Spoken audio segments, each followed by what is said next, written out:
আচ্ছা, পৃথিবীর সবচেয়ে নিকৃষ্টময় প্রাণী কে বলতে পারবে? পশু না মানুষ?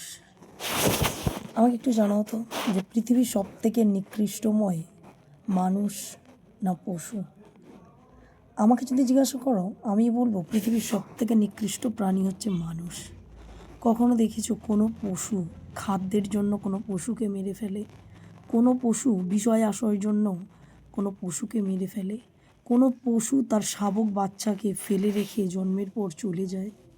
কিন্তু মানুষ অবৈধ সন্তান বা এখনও পর্যন্ত 2026-এ দাঁড়িয়ে কন্যা সন্তান হলে ফেলে চলে যায়, বা কোনো মা কোনো বড় সন্তানকে জামাই মেয়ে হয়ে গেছে তারপরেও কিন্তু সে অন্য ছেলের সাথে চলে যায়।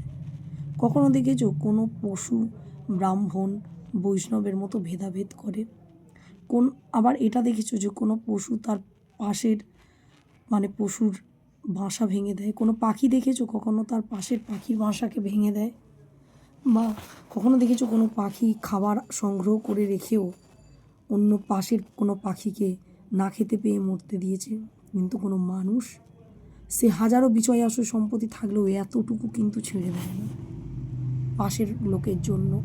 তুমি সামান্য একটু কিছু যদি এগিয়ে যাও না, তোমার সাথে যুদ্ধ করবে এবং এমনকি বলবে যে কীভাবে সোজা আঙুলে ঘি না তুলতে পারলে বাঁকা আঙুলে তুলতে হয় সেটা বলবে, এবং দরকার পড়ে তোমার নামে বিচারও জানাবে বড় বড় নেতা মন্ত্রীদের কাছে।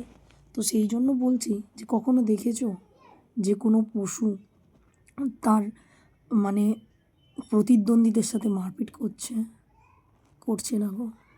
তাহলে তোমাদের কি মনে হয় যে পৃথিবীর সবথেকে নিকৃষ্টতম প্রাণী কারা, মানুষ না পশু? এটা আমাকে একটু বিচার করে বলবে তো। মানুষ যুদ্ধ দাঙ্গা করে বিষয় আশয় সম্পত্তি টাকা পয়সার জন্য, কিন্তু কখনো দেখেছো কোনো পশুকে যুদ্ধ করতে? করে না, বুঝেছো? তো এটা আমার খুব জানতে ইচ্ছা করে, পৃথিবীর সবথেকে নিকৃষ্টতম প্রাণী কারা, মানুষ না পশু? একটু কমেন্ট করে জানিও প্লিজ।